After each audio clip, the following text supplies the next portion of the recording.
Welcome to the Iron Edge, the podcast all about reaching your full potential inside and out of the gym. Today's guest is none other than Evan Centopani. Did I say that right? Perfect. Perfect. IFBB Pro. So, obviously, before we got rolling, I asked you when you started lifting. Yeah, I mean, it's funny to think back, but everyone's always surprised when I tell them this, but I started off as just like a really overweight kid. So 7th, 8th grade, so what does that make me? 13 years old, 14 years old, like 225 pounds. Dude, if there was ever a pool party, something like that, I would always be majorly stressed out because I didn't want to take my shirt off, always embarrassed with how I looked. And honestly, man, I would have just been thrilled to just be thin and not be fat. And going into high school, a buddy of mine talked me into playing freshman football. And I went through all the training, and when it came time to actually play, in the season, play a game, I just wasn't interested, but I had realized I actually liked training. Mm-hmm. So I started making myself run. I worked my way up to running 6 miles a day. And over the course of a year, even though I had no clue what I was doing with eating, and probably in hindsight, maybe a little bit anorexic, was kind of just starving myself, afraid to eat, and running, 6 miles a day. I lost like 70 pounds in the course of a year and was actually in pretty decent shape. But, in my head, I'm like, I'm going to be shredded with like abs and be ripped. And I didn't really look that way. So I was like, all right, I think I got to start lifting weights. Okay. And that's really what started it all. It's funny because that's how I got lifting as well. I was like a bigger dude as well, bigger kid as well, Bigger kid, watching wrestling, watching Schwarzenegger movies, and then just started, lifting weights. And then strongman came along, probably like 4 years into it. And dude, let's be honest. How influenced do you think we were growing up watching the WWF?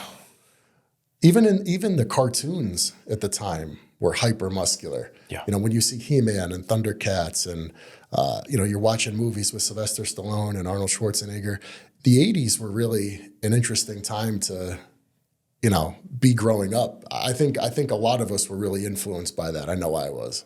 Yeah, I mean, I think it goes without saying. I was born late 80s, but all the cartoons and the shows and everything, it carried into the 90s.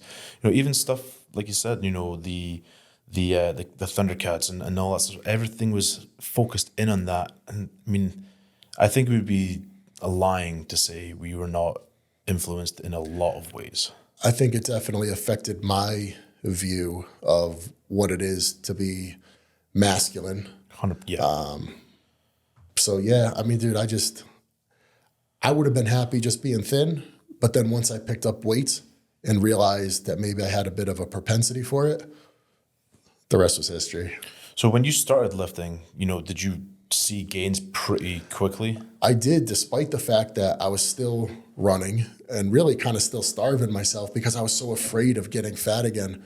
So I really wasn't giving my body what it needed. Mm-hmm. But even then, I was still gaining muscle. And then once, heading into my senior year of high school, I kind of just started eating and I just exploded. What did you graduate at weight-wise? I graduated high school at about 2.25, but I had, like a solid 18 or 19 inch arm, and, I could bench press 405 and I could curl 70-pound dumbbells for reps. And, I was really obsessed with it. Yeah. Like at a young age, when I look back, and it was, my friends at the time were all out drinking and stuff. And I was so preoccupied with training, I didn't really get into drinking or doing drugs because I was so fixated on making progress. And anytime I would go out and, drink too much or whatever, I would feel so crappy. And I feel like it would set me back. So it was really enough of a deterrent to kind of keep me away from it. The parallels between us is ridiculous right now, because that was the same as me. In high school, everyone would go down to the local park and, sit and drink and all that, smoke weed or whatever. And I was at the gym, every Friday night, Saturday night, whatever, I'm at the gym. And if I wasn't at the gym, I was home because I was beat to shit, you know? So it's funny to see the parallels. And I don't know about you, and I'll be honest, as time went on, it changed. But in the beginning, and one of the reasons I think I was able to make a lot of progress pretty quickly, I was just obsessed with it. It's all I thought about. Yeah, I mean, I was exactly the same way. Thought about it 24/7, and then when strongman came along, and I got into like that higher echelon, even more so. Like we used to get the events for Scotland's Strongest Man, 6 months in advance, and I would plan the events and I would think about it for 6 months. Like the year I won Scotland's Strongest Man, there was a loading medley. It was like 2K. I think it was 2 kegs and 2 sandbags, and I played that medley in my head every night over and over and over for 6 months, to the point where I was like, okay, if I drop X implement, how quick can I pick it back up? And it was just like everything became second nature, because like you said, just obsessing, completely obsessing. And I was lucky where, I was in college, and I was basically, going to college and lifting, and that was it. I didn't work during college, I worked during summer, but we're lucky in Scotland where we don't pay college tuition. It's government funded. Yep. So I was very lucky with, parents as well, who were like, okay, you're there to, get a degree. Here's money for food and stuff per week. Your accommodation is paid for, and that was it. Go to class, go to the gym, done. I don't know about you, but a lot of times I'm sure you're at a point where you have younger guys asking you for advice. And I find myself a lot of times, maybe it's because of where I'm at in life, maybe preaching balance, right? Because I look back at how obsessed I was, and it's a catch-22. Because on one hand, it's like, I think to be really good at something, you have to be obsessed. And I think balance kind of goes out the window.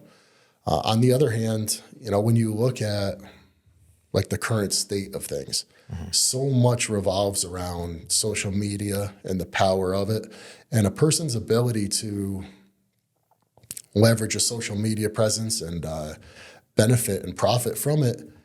Things changed a lot. So when we were coming up, you had to be somebody in the sport. You had to be a great bodybuilder, or you had to be a great strongman. Now you could feasibly be somebody who is relatively mediocre. Maybe you're just involved with it to some extent, but you're bringing something else to the table. So there's a unique opportunity, I think, for younger guys to get involved, not have to maybe sacrifice as much, bring something else to the table, but then at the same time, and still, have a great career, so to speak, but at the same time, they're also never going to achieve so highly in that endeavor. So it's a double-edged sword, I think. Yeah. Do you think that pulls back from like what would the word be? Like the allure of bodybuilding, if that makes sense? Yeah. Or detracts from the sport? I think social media in general, for all the great things that it's brought to the table, and I think it has done a lot of great things, I can't help but look at it and say, okay, if I'm going to view the bottom line, bodybuilding as a sport, I don't know if I should say it was bigger then, because technically it probably is bigger now. Yeah. But I think it was absolutely greater. If you look back to the 80s, the 90s, the prestige surrounding it. I mean, you could go to an event now, and yeah, I guess people will line up for photos, and they're going to, take a selfie with somebody. But it just used to be so different. You didn't have the access to people back then that you do now. So I think people just become desensitized. So in the past, if you had to go to a bodybuilding show, if you were going to ever have a chance of shaking this guy's hand because maybe he was the guest poser for the event or something like that, you were going to go. You were going to, whatever he was selling, you were going to buy it. You were excited. You're going to stand there and wait to meet this guy. And it was going to really be a big thing in your memory. Now, I don't think anything's so much of a big deal to people. I mean, I even, I have a daughter, and she's 12 years old. I can't believe I have a daughter in middle school. But I don't think she's excited about things as I was. when I was a kid. When I was a kid, like everything seemed like a big deal. It was like, oh my God, I got a Sony Sports Walkman, for Christmas. And my BMX bike. And oh my God, they used to just be Nikes, but now they're Nike Airs. And like everything just seemed like a big deal. And MTV and music videos. And I don't know. I don't know what kids are really excited about now. I think the kids and society in general have just become really desensitized. Maybe it's because of the availability of everything or just the overabundance of exposure. Everything is just there all the time, whatever you want. Well, I think that's probably, like you said, I think it's the availability and the overexposure. Like I remember being a kid, you'd see an ad come on TV for whatever toy, you'd be like, holy shit, yes, yes, yes.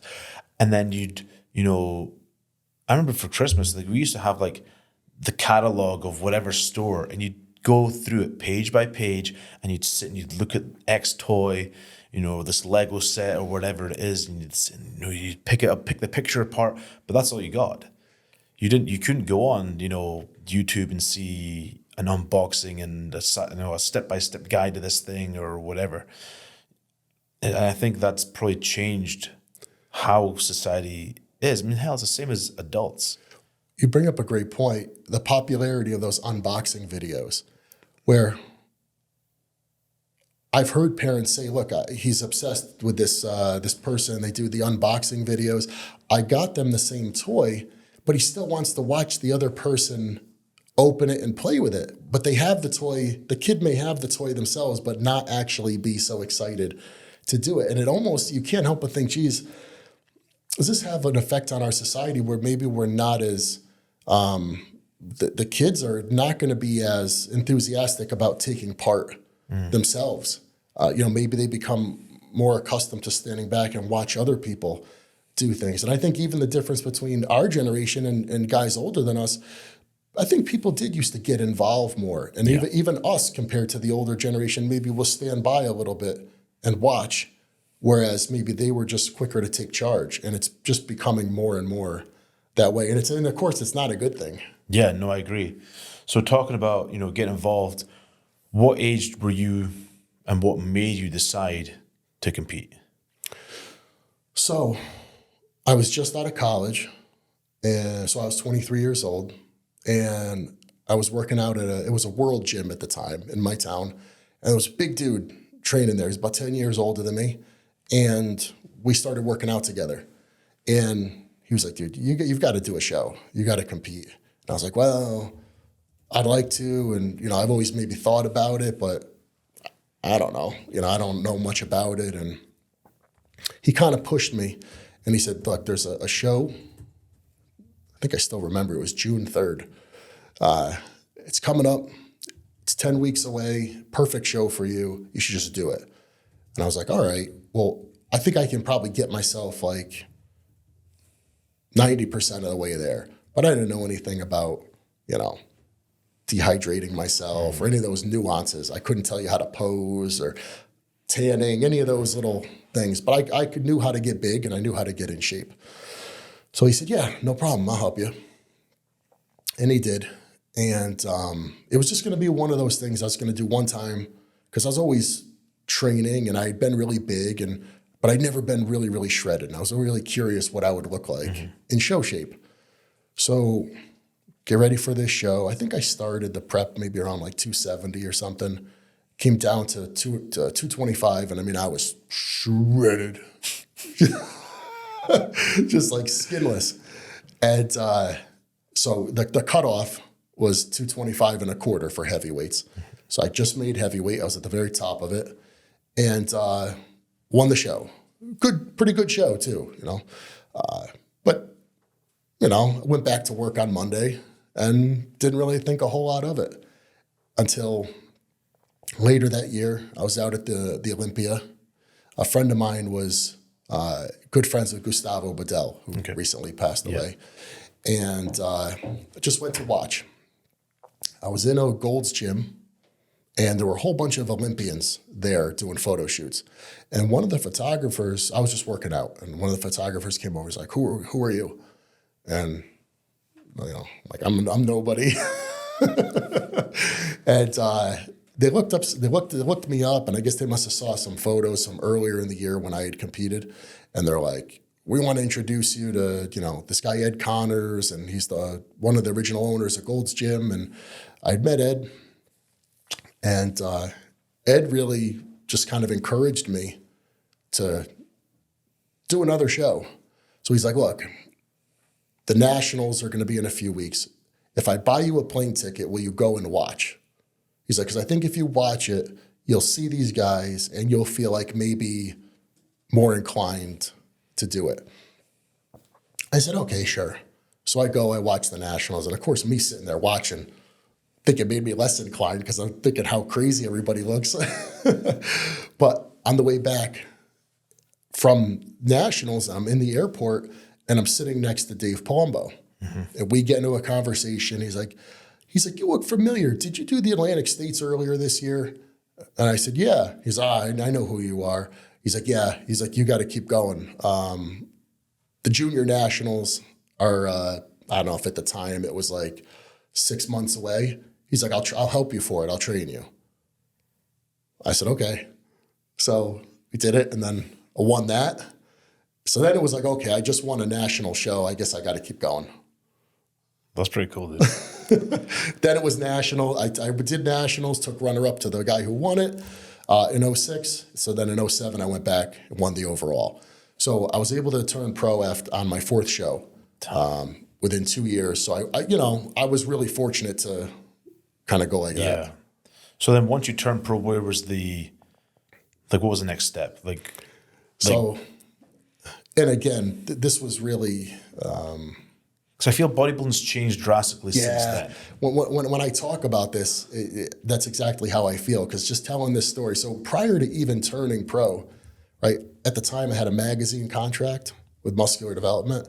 I had a supplement sponsor in the form of Universal Nutrition / Animal, which amazingly we still maintain that relationship to this day. So I was already actually making money. Yeah. But I still had my full-time job.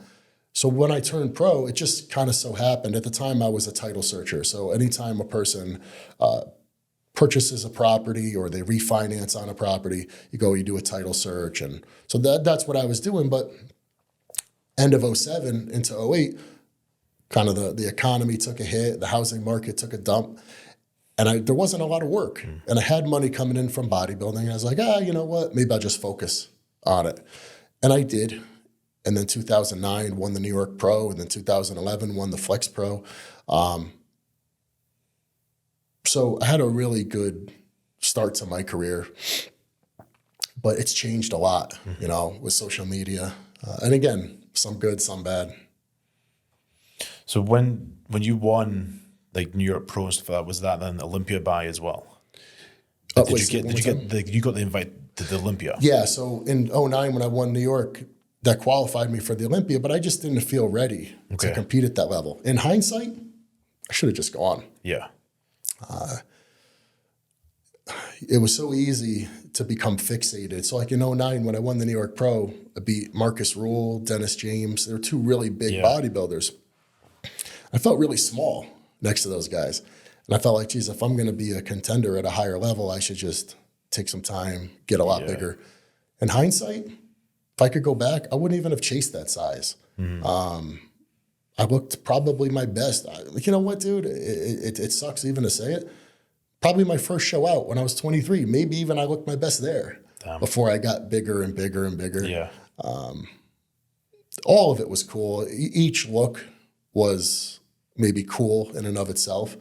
But, being a little bit more streamlined. And it's so funny that that's where the sport ended up going, at least with the advent of classic physique, which really is what at this point in time is the most popular. Yeah. And I could understand why. But I'll be honest too. I mean, as a bodybuilder and as a fan of bodybuilding, if I go to watch cars drag race, right? I want to see cars do the quarter mile in 3 seconds. Yeah. I want to see it blow the fucking tires off the car. I don't want to see Toyota Camrys, even if they're fast Toyota Camrys racing. And I'm not talking shit. But bodybuilding for me, it's most impressive when it's done, hate to say it, to the extreme. Yeah, yeah. No, I get it. So then, obviously the podcast is all about reaching your full potential and all that sort of stuff. What do you feel were the keys to attaining that? What were the traits in your personality that you think made that the be all end all type of thing? And how do you think, what lessons do you think from your experience can you lead to somebody else? So I think in any sport or any endeavor, any career, any life path, there's different elements that it takes to be successful. But a lot of them kind of overlap. Mm-hmm. I think probably passion, right, is probably number one. You have to want to do something. It doesn't matter how much natural talent you have or whether it makes rational sense to do it. Maybe there's a great financial incentive. None of that is going to make a difference if you don't have the passion. So, like we said earlier, there has to be, when I say passion, I'm really kind of maybe saying more obsession. Yeah. You need it. 100%. You need it. Because I competed against a lot of guys who, to be frank, were a lot better than I was, had a lot more just innate ability or skill or talent. And I was able to beat them just because I was more driven or more enthused about it. I think you have to have a system too. So once you have the passion, you have to have a system, right? You have to be able to look at it practically and say, okay, here's the goal. We have to formulate a logical plan of attack. And you really have to have your shit in order in all areas of your life. So many people have goals and they're trying to accomplish things and they're just not set up to do it, because for every one thing they're doing that is going to bring them closer to their goal, they're doing three things that are bringing them further away from it. Yeah. And they're just not firing on all cylinders. If you've got the passion, you've got the plan of attack, a proper strategy, then you also need, there is talent, right? There is such thing as talent, especially in the sport of bodybuilding. You could have somebody who has all the enthusiasm in the world and the greatest work ethic and the greatest plan, and they're still going to fail miserably because they just don't have it physically. Even in strongman, I'm assuming, you have to have certain natural gifts. If you have somebody, I think, who has those three things, right? So hate to say it, but you almost need the right mom and dad, right? Yeah. People, you're born with certain physical gifts, and even that even goes for your brain. Yeah. How you're going to look at things and how you're going to attack it, your strategy and your passion. If you got all three, forget it. Nothing can stop you. What do you think, or where, maybe I should say, where do you think, the support system comes into it as well? Do you think that's, obviously, for me, you had, friends and training partners and family and stuff like that, when I was competing, but I was always very much okay, well, it relies on me. Yeah. But I think now, being older, looking at it from a perspective of, okay, having, a fiance and stuff like that, that supports what you're doing, where do you feel that falls into it? I think if you're bent enough on accomplishing something, you'll do it no matter what. But if you've got somebody who's behind you, I think you could attain even higher. Yeah. There's a lot of people, I think, right, who have come out of all sorts of circumstances where what they accomplished made no sense. Yeah. They were just totally outnumbered, outgunned. No good reason why they would achieve the things they did. But I think if you do have support, but it's a funny thing. I was talking with somebody the other day about how we feel about covering the cost of college for our kids. Mm-hmm. And I was thinking about it and I said, well, If my daughter had something she really wanted to go to school for, right, it was imperative that she attain that degree in order for her to accomplish what it is she needs to accomplish. I would support her. I still wouldn't foot the whole bill, right? Maybe I would help her, but she would have to be under the impression that the financial aspect of it was her responsibility. If she did all that, and maybe she was like, 3 years out of college and she's paying it down, maybe then I just give her a lump and just pay the thing off. But if she went into it with her expecting it, I don't think it would be good. So sometimes I guess what I'm getting at, when people have support and they know they have the support and there's so much of it, it almost kind of could ruin them. But for people who haven't had it and they're going and they're toughing it out, once they finally have a little bit of it, I think it really is wind underneath their wings and it really can catapult them. So I think it depends. No, I very much prescribe to that same thinking, especially when it comes to, we don't have kids as a couple yet, but we've spoken about the same deal, where it's a case of they go to college and they're trying to attain the degree or whatever it is they're trying to do, and then let them struggle and figure out how to pay and blah blah blah, and then okay, you know what, I'm going to take care of this. Support, I think, is best recognized or most appreciated when it's received after a person has struggled a little bit. Because otherwise, how can they actually appreciate it? Well, then that's the thing. And then, like you said before, if they start expecting it, then it doesn't mean they don't value it as much. That's right. right. I think that's the same with when we're talking about the society stuff. All these different things in society are now basically expected, and I think that's the problem, that people don't have to struggle as hard. Support, assistance, all that stuff I think is great, but it can't just it can't become the thing that is going to make the person. Yeah, because then it never will. It just has to be an add-on. Yeah, no, I completely agree. So you mentioned the plan. So let's segue into what you're doing now. So you are you're a financial planner, right? Yes. And you're my financial planner, to put me specifically. And that's how we got connected through that sort of stuff. What made you, what drew you to that? Was it a degree? We never talked about your degree from college. Was that accounting, or what was the degree? So great question. I guess, come to find out, in life in general, I'm something of a planner. Yeah, I get that. In bodybuilding, as I'm sure is the case in strongman, it requires a lot of planning, right? You have to plan your diet, you have to plan your training, plan your supplementation, plan your day, how it's going to all fit and it's all going to work. And over the years, I worked with a lot of people in a coaching capacity as well to help them with, whether it's actually competing or just simple weight loss, things of that nature. And a longtime friend of mine, Jay, had been in the business since his early 20s. And he had always been my advisor. And he would say to me over the years, man, when you're done with bodybuilding, you should come work with us. I think you'd love it. And, it'd be a great opportunity for you to help people. And plus you would be good at it because you don't realize it, but already that's what you do. You are a planner.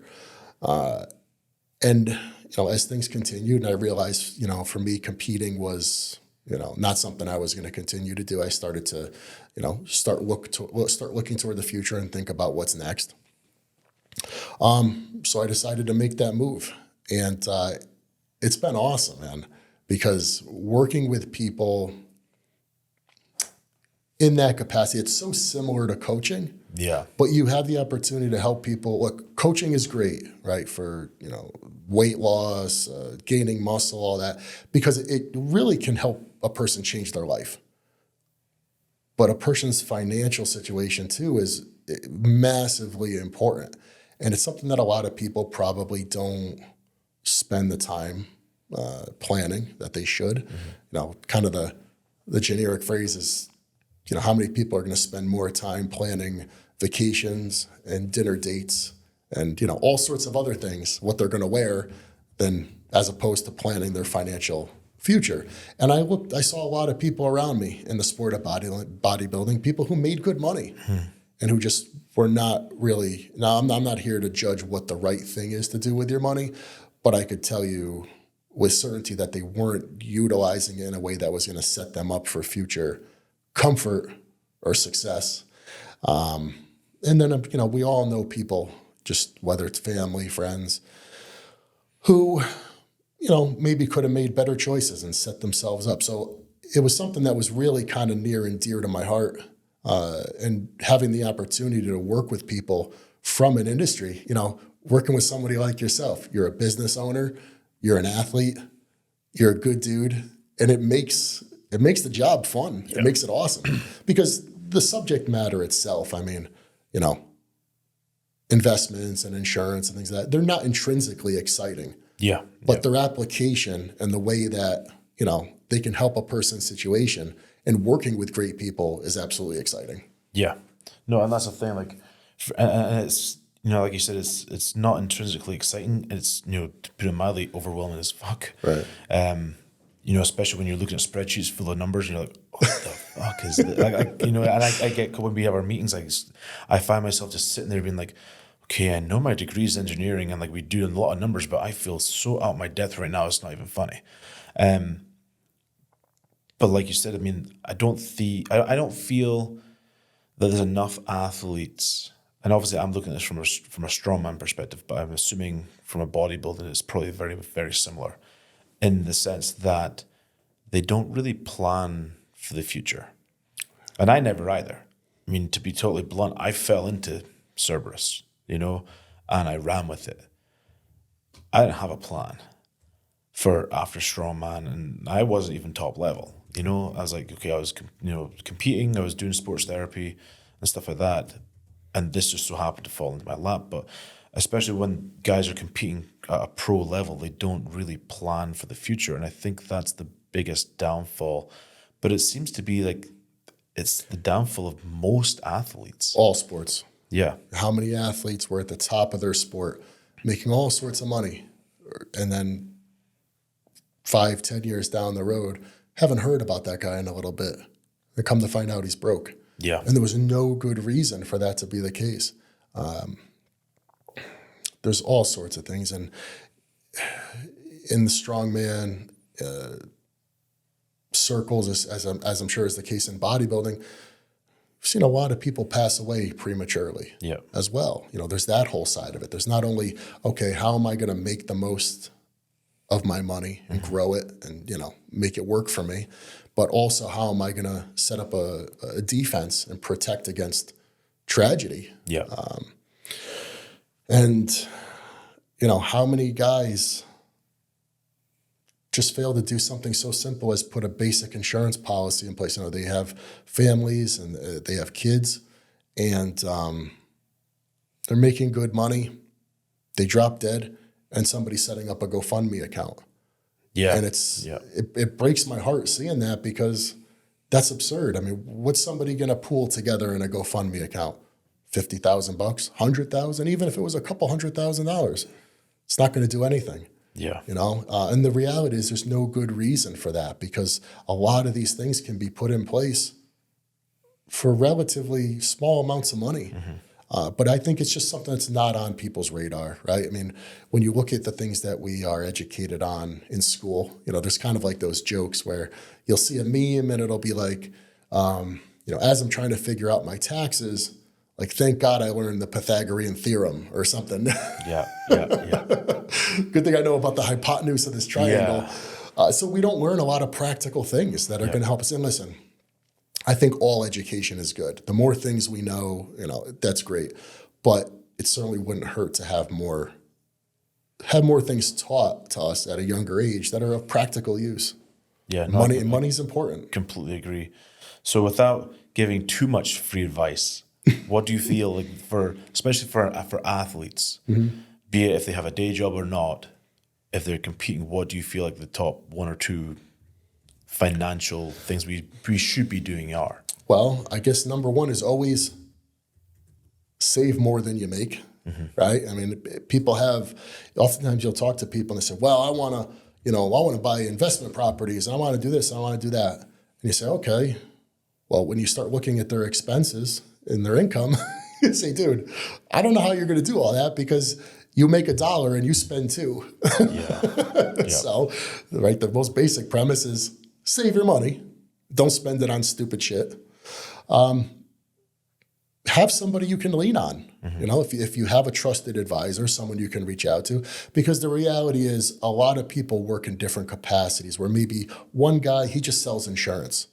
Another guy, maybe he's just an investment guy. Maybe another guy, all he cares about is real estate. And the reality is all these different things you can do with your money are good, right? But they all have different consequences in terms of, maybe how they're going to, maybe how your money is going to grow, or what they're correlated with, what their liquidity looks like, the relative risk involved. So all things have advantages and drawbacks. And then some things are going to help you grow your assets. Some things are going to protect you. And the reality is you want to utilize all of it. So try to maybe work with someone who isn't going to just try to sell you some shit. Yeah. Yeah. And it's no different. The parallels between the financial planning world and, coaching in sports, very strong. It's like if somebody says, well, I want to gain size and strength. You said, okay, well, here's a bottle of testosterone, or here's a jug of protein. Is it going to help that person? Yeah, sure. But it's not a plan. It's not a strategy. You want to do it all. You want to get your diet in shape. You want to have the right training. You want the right supplementation. You want it to all be, a concerted strategic effort, something that makes sense. So a lot of times what people will do is they'll just do one thing. They'll say, well, I contribute really heavily to my 401k. That's great. Or, I bought this financial product. Cool. But you still don't have a strategy. Yeah. Right. So, and I would tell you to shy away from people who tells you this is the best thing you could do, or all you need to do is this. Right. And you already know, because if someone was telling you that for strongman, you would be like, okay, this person's a quack. Yeah. Because there is no one thing for you to do. It's about doing things that all work together, and you have a little bit of this and a little bit of this and a little bit of this. Leading on from that, because we see it so much these days with passive income, is there actually a thing as passive income in your opinion? Entirely passive? In any way, shape, or form. For me, I think you can do certain things to set up, but it's not, unless you're putting tons and tons and tons of money into investments or real estate and all that sort of stuff, you're not getting passive income. For the sake of the podcast, because of the way compliance works with my company, I'm not supposed to talk about anything specific. Okay. But yeah, of course, there's things. Is anything entirely passive? No. Yeah.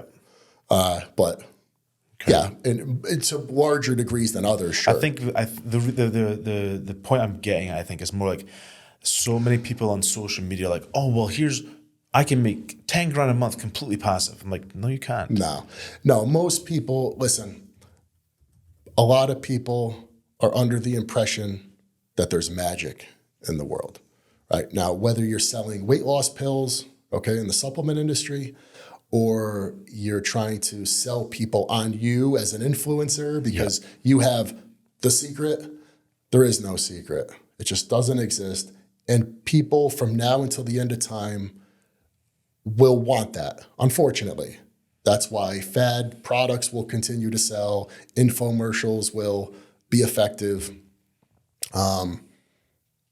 People don't want to hear, hey, man, you know what? There's no magic. It's about the fundamentals. And it's about implementing those fundamentals in a way that's sensible and disciplined and consistent over time. And what I just said, that wraps up everything in life. 100%. Yeah. But people don't want to hear it because A, it's not sexy. Yeah. And B, it requires discipline and consistency and effort. So getting back to the fundamentals, not competing anymore, what does Evan's life look like now? Obviously, I see your post with like the morning routine with like, you know, you juice and your green drink and all that sort of stuff. But where does diet sit now? Where does, you know, training sit? Where does, you know, extracurricular activities, like what's life now? So, I mean, having done it for so many years, lived the bodybuilding lifestyle, I think I'm kind of stuck with it. I think it'll always be something I do. You know, I didn't begin competing just to compete. Yeah. For me, competing was more a side effect of a lifestyle that I was living, that I was living because, I don't know, that's just, it's what I do. It's what I enjoy. It resonates with who I am. So, I mean, to this day, you know, no matter where I go, I've got my cooler with me. I've got my cooler out there. When I go to the office, it's with me. I still prep all my food. I eat a diet that's very similar to what I was eating when I was at, you know, my peak in bodybuilding, although it's just, you know, it's much more scaled down. It's not as calorie dense. So there's that. I mean, most days I'm up at 4 a.m. I'm having my first meal by 5 a.m. I'm training. I'm up at 4. I'm eating by 4:30. I'm done by 5, and I'm done with my training by 6. 3 mornings a week, I have a in-person training client. She's at my house at 6 a.m. She's there till 7 or 7:30. I take a shower, get changed, go to the office. But I'm in the office Monday through Friday. And, you know, I maintain my relationship with animal. So there's, you know, there's the financial planning. There's my relationship with animal. There's my what's now become recreational bodybuilding. And then there's time spent with family. Yeah. And I guess that's everything, really. Yeah, and I think, you know, we were talking earlier about the balance thing, and, you know, I don't know if you saw it from Seth Feroci's podcast when he's talking about balance, and there's no such thing as balance. It's about having someone behind you. You know, where do you feel with that whole balance side of stuff? Is there balance in life, or is it a case of, because I've spoken to multiple people about this. Asked Dave Tate about it. He goes, "There's no such thing as balance. It's a case of being fully bought in and fully focused on the one thing you're doing at that point in time. If it's work, you're fully focused on work. Right. If it's training, you're fully focused on training. If it's, you know, family, you're fully focused on that." I don't know. I mean, I think for me, I think we have to maintain something of a balance. I mean, look, if we just consider our body as a system, if our body itself goes too far out of balance, you're gone. Yeah. And I think your life is no different.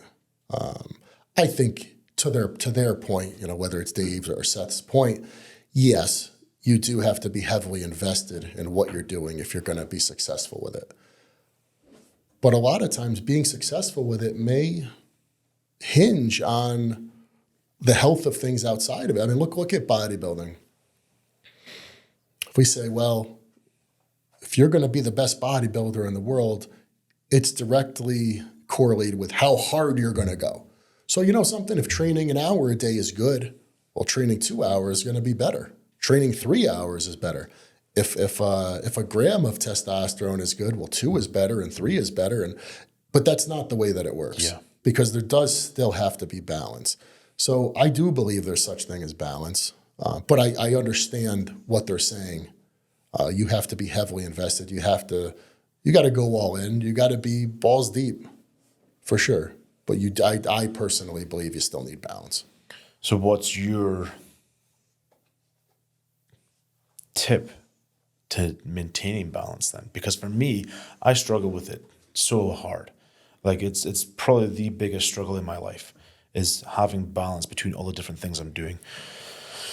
And I think I'm trying to set up the systems of, you know, okay, you get up and you know, do some cardio and, you know, you get your coffee in. Then, like, you know, as I'm sitting on the bike doing cardio, I'm doing the social media stuff and trying to develop some of these other systems to then be able to go home at 6 o'clock at night and have good quality time at home versus, you know, that sort of half invested at home, half invested in whatever else time. I think that for all of us, it's a constant process of trial and error, Yeah. constantly reassessing what we're doing.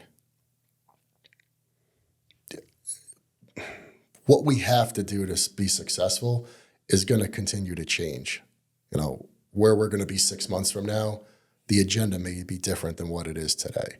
So, you know, the tasks at hand, what has to be done. So we're always going to be reassessing the way to go about it. I don't think it's anything you could ever say, okay, here's the key to balance, or here's the formula for it. You just have to be mindful at all times, and just constantly monitoring yourself. You know what I would liken it to? I would liken it to, a lot of times people, they want a plan, whether it's, you know, to get in shape or for their finances. But the reality is you can implement a plan, but it has to keep being reassessed. With bodybuilding, maybe you're going to do it on a weekly basis with a coach. If you're really good at it and you have enough confidence, you're doing it yourself every day. You know, taking into account certain factors, feedback, and making adjustments as you go. So I think that's really what it's about, is how perceptive you are, and how, if you have enough confidence to read what's going on and just keep making adjustments on the fly. Yeah, like when you were talking about that, it was sort of like, I was playing through some stuff in my head, and like, I think what it comes down to is, you know, say like, you know, you've got 100%, and sometimes family's going to be 50, sometimes work's going to be 25, sometimes this, and then those percentages change consistently on the fly at any given moment. I think that's the ability. I think balance is more the ability to adjust to those factors than anything else. If you watch a mason build a stone wall, Yeah. right, he probably has a certain approach that he uses for every stone wall. But every stone wall he makes, he has different stones. Yeah, yeah. You're And right, they're all yeah. going to fit different. So he has to adapt to that situation. It's a puzzle. Yeah. Right? And that's life. Completely. So one thing I like to ask is, one lesson like the gym has taught you that has transferred to everything you've done in the rest of your life. That if you put in effort, you may not see the results of that effort that quickly, but if you just keep doing it, if you do positive things, if you do something positive, which for me, as an overweight kid, doing something physical, whether it's going for a run, I couldn't run a mile when I started, but if I just keep pecking at it, all of a sudden I'm running a mile, then I'm doing 2, then 3, then 5, then 6. One of the most fundamental concepts, right? And this, I can't take credit, this is from a book, the book As a Man Thinketh, right? A farmer accepts that if he plants a seed for corn, he's going to grow corn. He's not going to plant a seed for corn and expect to grow wheat. Anything you do in life, if you do good things, something good's probably going to come from it. If you do enough good shit, if you work hard enough. And for me, the gym was, okay, it's discipline, it's consistent effort. And if I'm doing it time and time again, it's going to yield something. And it did. It produced. So I would tell most people, even though maybe you might not see a result right away, you got to just keep going. And if you fail, you still have to just keep going. You don't have a choice, really. Yeah. Just keep going is always the answer. Yeah. So with that, what's next for Evan? And we'll start wrapping it up. Yeah. So for me, really, I mean, I have so many things, honestly, that I'm passionate about or that excite me. And there's not enough hours in the day or enough time in the week to do them all. So for me, nutrition has always just been something I'm so passionate about. And there's so many things I do on a weekly basis that I want to share with people, or even things I don't know the answers to that I would like to explore and maybe explore with my audience. So there's that, you know, and that is heavily tied into my relationship with animal. So I don't know, where that's headed or what may come from that. But that's a part of me that, because it's part of my life, you know, the bodybuilding, the nutrition, that's always going to be there. So I'd like to just further expand upon and share that. Professionally, the financial planning. It's really my goal is to, you know, myself and my team included, be regarded as the go-to people in the industry. You know, the bodybuilding, fitness industry for business owners, entrepreneurs, influencers, athletes, because I think that we have a pretty strong understanding of the industry and the people in it, the things they struggle with. And I could tell people that, and I'm not saying anything negative about anyone else, but there's a lot of people out there that are just going to try to sell you something. And that's never been the way that I've gone about things. You know, being with Animal for 16 years, I remember at the very beginning, I had offers from so many companies, luckily. And Animal wasn't the one offering the most money. But when I spoke to the people there, they were like, look, man, you know, we're not going to have you doing ads, you know, that are like before and afters and you looking like you gained 20 pounds of muscle and lost 30 pounds of fat and going to just attribute it to some product. That's not our style. Like, look, if you like our brand and you like our products, cool. If there's something you like, we hope you share it with people. That really resonated with me. I knew even at 24 years old, I couldn't compromise my word or my integrity, because if people begin to view you as somebody who's just peddling some shit, that's over. That's it for you. Yeah. So there's a lot of people out there that are just going to try to sell you some magic. That's not me or my team. So having an opportunity to work with good people from an industry that I love, that's really number one on my plate. It's pretty fucking cool, dude. Tell everyone where they can find you. Yeah, and then so we'll wrap it up. You can find me on Instagram. That's really the only platform I use, at Evan Centopani. You could email me, evan@centopani.com, and that's about it. Sweet. Well, I very, very much appreciate you taking the drive, dealing with traffic up here this morning. So thank you, dude. Very much appreciate it. It was worth it. Thank you for having me. Of course. It's been great. Thanks, man.